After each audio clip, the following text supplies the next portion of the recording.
Listen, something major just happened in Zamfara State yesterday, and I need to tell you about it because this is huge for our security situation in Nigeria.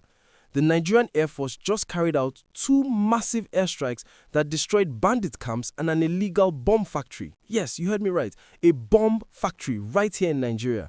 So here's how everything went down. The military got intelligence, solid information from multiple sources that bandits were hiding out in Tsafe, a local government area of Zamfara State. Now, these weren't just small-time criminals sitting around doing nothing. These guys had serious operations going on, and the Nigerian Air Force decided enough is enough. The first place they hit was called Turba Hill. Now, imagine this place like a fortress for these bandits. The military had been watching this location for days, maybe even weeks, using surveillance equipment and reconnaissance missions. They saw people moving around, they saw activities happening, and they noticed one particular building with a zinc roof that seemed to be the heart of everything happening there.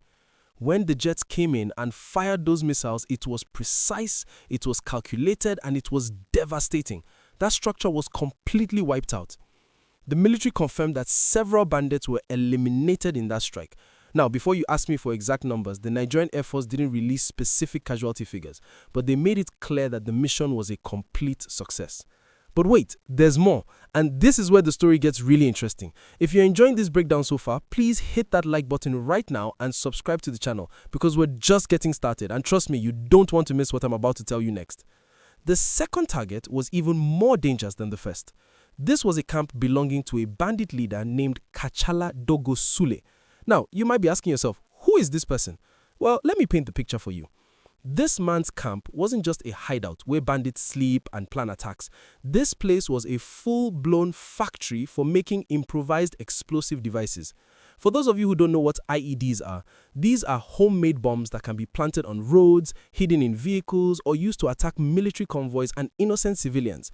These weapons have been causing serious problems along the Dansado to Magami road axis. People have been losing their lives, security personnel have been ambushed, and communities have been living in constant fear because of these devices. When the Nigerian Air Force bombed Kachalla Dogo Sule's camp, the explosions triggered massive fires that spread throughout the entire compound. Multiple buildings were destroyed, and the military says they successfully crippled the bandits' ability to produce and use these dangerous weapons. This is absolutely massive because it means future attacks have been prevented, lives have been saved, and these criminals have lost one of their most dangerous weapons. Now, here's where I need you to pay very close attention because this is the part that's going to blow your mind. Many Nigerians are asking one question right now. Could this bomb factory be connected to Bello Turji? Let me tell you about Bello Turji, also known as Turji Kachalla, because this man is not just any ordinary bandit. He is considered the most dangerous bandit leader currently operating in northwest Nigeria. Born in 1994 in Shinkafi local government area of Zamfara State, this man has become a nightmare for communities across the region. We're talking about someone responsible for the deaths of over 200 people in Zamfara back in 2022. This man has orchestrated kidnappings, he's collected ransom money, he's forced entire villages to pay him illegal taxes just to survive, and he's displaced thousands upon thousands of families from their homes. Villages that have existed for generations have been completely abandoned because of Bello Turji's reign of terror. Before you continue watching, do me a favor, pause the video right now and hit that subscribe button. Turn on your notifications because content like this, breaking down real issues affecting Nigeria, is what we bring to you consistently. Alright, let's continue. Now, the reason why Bello Turji's name keeps coming up in this conversation is because of intelligence reports we've been hearing over the past few months. Sources have confirmed that bandit camps connected to Turji have been actively working on developing IED capabilities.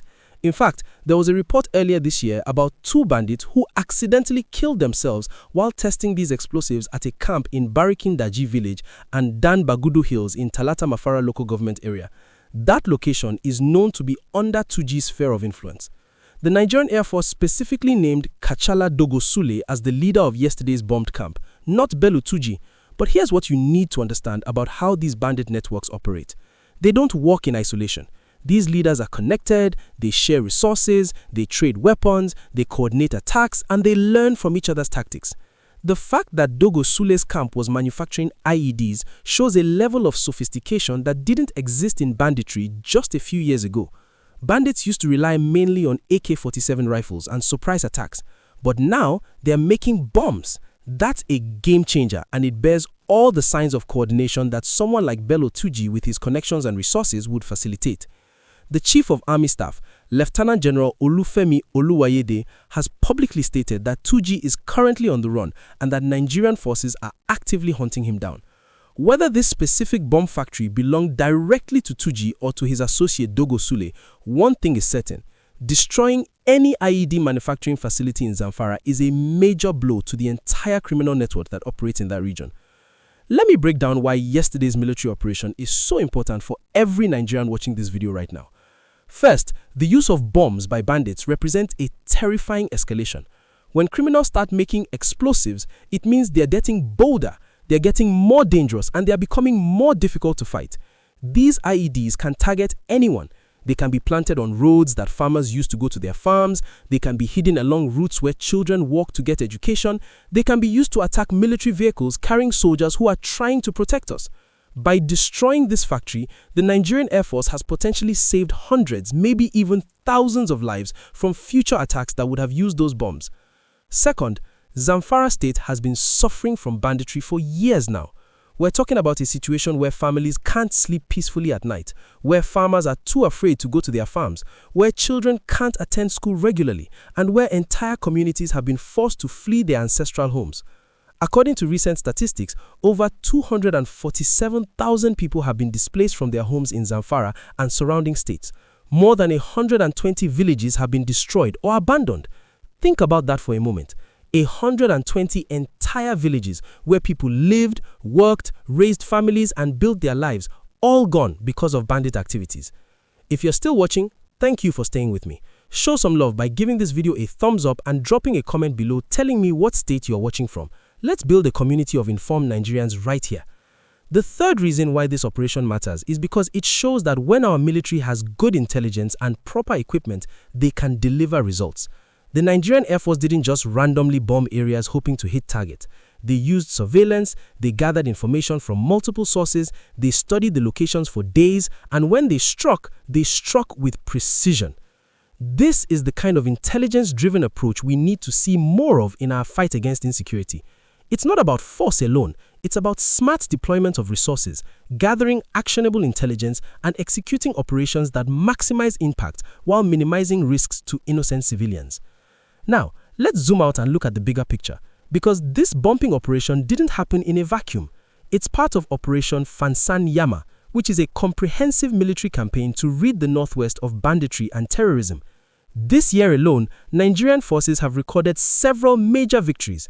In February, they eliminated Kachalla Dogo, a notorious weapons dealer who had connections to terrorist groups in Mali and was supplying arms to bandits across the region. Security forces have also taken out other bandit commanders like Kachalla Gwamade and Kachalla Shehu. These successes show that progress is being made, that our security forces are fighting hard, and that when properly supported, they can win this war. But I want to be honest with you about something, and this is important.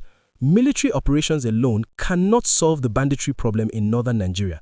Yes, we need to eliminate these criminals. Yes, we need to destroy their camps and weapons. But we also need to address the root causes of why young men join these groups in the first place. Poverty is a major factor. When young people have no jobs, no opportunities, and no hope for a better future, some of them become vulnerable to recruitment by these criminal networks. Unemployment rates in northern Nigeria are extremely high, and without economic opportunities, desperate people sometimes make desperate choices. There's also the long-standing conflict between farmers and herders over land and resources. This conflict has been exploited by bandit leaders to recruit fighters and justify their actions. We need genuine peace-building efforts, we need dialogue between communities, and we need government policies that address land use, grazing routes, and resource sharing in ways that benefit everyone. Education is another critical piece of the puzzle. When children grow up without access to quality education, when they can't read or write, when they have no skills to compete in the modern economy, they become easy targets for criminal recruiters who promise them money, power, and respect through violence. So while we celebrate yesterday's military success, and we should celebrate it because it's a significant achievement, we must also remember that sustainable peace requires comprehensive solutions. We need military action combined with economic development, education, conflict resolution, and good governance. Before I wrap this up, I want to hear from you. In the comments, what do you think is the most important step Nigeria should take next to end banditry in the Northwest? Should we focus more on military operations? Do we need better intelligence gathering? Should we invest more in education and job creation? Or maybe you think we need a combination of all these approaches? Drop your thoughts below, and let's have a real conversation. The Nigerian Air Force has sent a strong message to bandits across Zamfara State and the entire Northwest region. That message is simple. We know where you are, we're watching you, and when the time is right, we will strike. The destruction of Turba Hill and Kachalla Dogo Sule's bomb factory shows that nowhere is safe for these criminals anymore. Whether these operations are directly hitting Bello Turji's network or taking out his associates and allies, the effect is the same. His power is being weakened, his resources are being destroyed, and his ability to terrorize innocent Nigerians is being diminished day by day. As we head into the new year, let's remain